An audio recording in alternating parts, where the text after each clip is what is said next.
Hi friends, welcome to Priya Sri mom lifestyle. Mutton gravy வந்து ரொம்ப ஈஸியான ஸ்டெப்பில் எனக்கு தெரிஞ்ச மாதிரி நான் செஞ்சுருக்கேன். அது எப்படி செய்கிறதுன்றது இந்த வீடியோவில் பார்க்கலாம். ஒரு தவாவில் வந்து எண்ணெய் ஊற்றிக்கிட்டு எண்ணெய் சூடானதுக்கப்புறம் பெருஞ்சீரகம், ஏலக்காய், பிரியாணி மசாலா, அதாவது அந்த பட்டை, லவங்கம் அதெல்லாமே போடுவோம் இல்லையா, அது எல்லாமே போட்டுக்கணும். இது எல்லாம் பொரிஞ்சு வரும்போது ஒரு 3 ஆனியன் வந்து பொடிசாக கட் பண்ணி வச்சுருக்கேன்.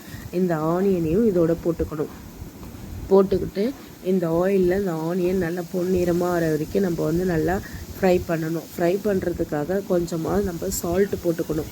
சால்ட்டு போட்டு ஆனியன் ஃப்ரை பண்ணும்போது சீக்கிரமாக வந்து ஆனியன் ஃப்ரை ஆகிடும்.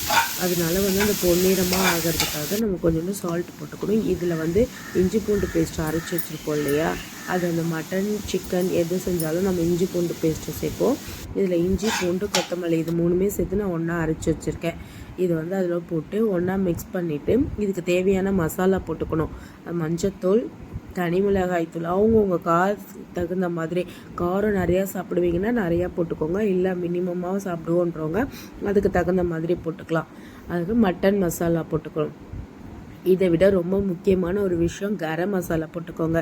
இந்த வெறும் மஞ்சத்தூள், குழம்புத்தூள், இது கூட வெறும் கரம் மசாலா போட்டாலுமே நமக்கு வந்து நல்ல டேஸ்ட் கொடுத்துரும். நம்ம இந்த மட்டன் மசாலா அந்த மாதிரி சில பேர் வந்து தனியா பொடி அந்த மாதிரிலாம் போடுவீங்க. அந்த மாதிரிலாம் போடணும்னு அவசியமே கிடையாது. நம்மளுக்கு இந்த கரம் மசாலே எல்லாமே மசாலா கலந்துருக்கிறதுனால இந்த ஒரு மசாலா போட்டாலே நம்மளுக்கு வந்து டேஸ்ட் கொடுத்துரும். ஸோ இந்த ஆனியனோட இந்த மசாலா எல்லாமே நல்லா ஒன்றா ஆனதுக்கப்புறம் கொஞ்சோண்டு கருவேப்பிலை, புதினா தழை போட்டுக்கணும். கருவேப்பிலையும் புதினா தழையும் எதுக்கு போடுறோன்னா, அந்த ஃப்ளேவர் வந்து மட்டன் பிரியாணியாக இருக்கட்டும், சிக்கன் பிரியாணியாக இருக்கட்டும், எல்லாத்துக்குமே நம்ம புதினா போடும்போது அந்த ஃப்ளேவர் வந்து கொஞ்சம் நல்லாயிருக்கும். அதனால் வந்து அந்த ஃப்ளேவர் வந்து இந்த கிரேவிக்கும் நம்ம போட்டுக்கும் போது இன்னுமே நல்லாயிருக்கும். இது எல்லாமே ஒன்றோட ஒன்றாங்க நம்ம ஒரு லெட்டு போட்டு வந்து க்ளோஸ் பண்ணி வச்சுக்கலாம். இது எல்லாமே வந்து அந்த எண்ணெய் பிரிஞ்சு வரும் இல்லையா, அந்த பதத்துக்கு வரணும். இதோ வந்திருக்குங்க இல்லையா, இந்த மாதிரி வந்து நல்லா எண்ணெய் பிரிஞ்சு வரும். இது எதனால் வந்து இப்படி ஆகும்னா, நல்லா வெந்ததுக்கப்புறம் அந்த வெங்காயம்லாம் வெந்ததுக்கப்புறம் அந்த மசாலா பச்சை வாசனை போச்சுன்னா தான் இந்த அளவுக்கு வரும். இது கூட வந்து நம்ம ஒரு 2 தக்காளி கட் பண்ணி வச்சுருக்கோம், அதையுமே இதோட ஆட் பண்ணிக்கணும். இதோட ஆட் பண்ணிக்கும் போது இது எல்லாமே வந்து ஒன்றோட ஒன்று கலந்து நல்லா வெந்துடும். இந்த தக்காளி நல்லா மேஷ் ஆகிடும். நல்லா வெந்ததுக்கப்புறம் வந்து நம்ம வச்சுருக்க வந்து 1/2 கிலோ மட்டன் வந்து நான் வாஷ் பண்ணி கழுவி வச்சுருக்கேன். அதில் நம்ம கொஞ்சோண்டு மஞ்சத்தூள் போட்டு நல்லா ஃப்ரெஷ்ஷாக கழுவி வச்சுக்கணும்.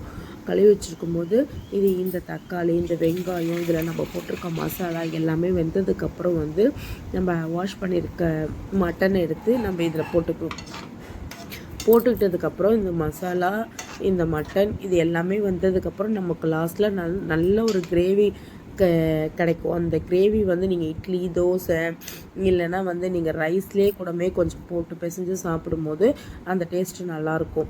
நான் எடுத்துருக்கிறது வந்து ஒரு ஈரல், மட்டன் எல்லாமே கலந்து ஒரு 1/2 கிலோ மட்டன் தான் எடுத்துட்டுருக்கேன். அந்த 1/2 கிலோ மட்டனுக்கு இந்த கிரேவி வந்து கொஞ்சம் கரெக்டாக இருக்கும். இந்த 3 வெங்காயம், 2 தக்காளி, இந்த அளவுக்கு தான் நான் எடுத்துருக்கேன். காரம் நிறையா சாப்பிட்றவன்றீங்க, காரம் நிறையா நீங்கள் போட்டுக்கலாம்.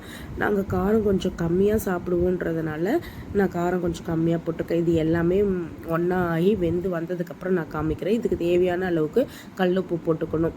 கல்லுப்பு போட்டு மட்டன் வந்து எப்பவுமே நல்லா வேகணும். இது வந்து கொஞ்சம் எலும்பு நிறையா இருந்ததுன்னா குக்கரில் வேக வச்சுருப்பேன். சில பேர் குக்கரில் வேக வச்சு அதுக்கப்புறம் இந்த மாதிரி பண்ணுவீங்க. நான் வந்து கொஞ்சமாக இருக்கிறதுனால நான் நேரடியாக அப்படியே வேக வச்சுட்டேன். இது நல்லா வெந்துட்டு இருக்குது. இது நல்லா வெந்து நார்மலாக சிக்கனை விட மட்டனுக்கு வந்து வேக கொஞ்சம் டைம் எடுத்துக்கும். நல்லா வெந்ததுக்கப்புறம் வந்து லாஸ்ட்டு இந்த மாதிரி கொத்தமல்லி தழை கொஞ்சோண்டு போட்டு ஒரு கிளறி நம்ம இறக்கும் போது வந்து அந்த ஸ்மெல்லு, அந்த டேஸ்ட் வந்து வேறு லெவலில் இருக்கும்.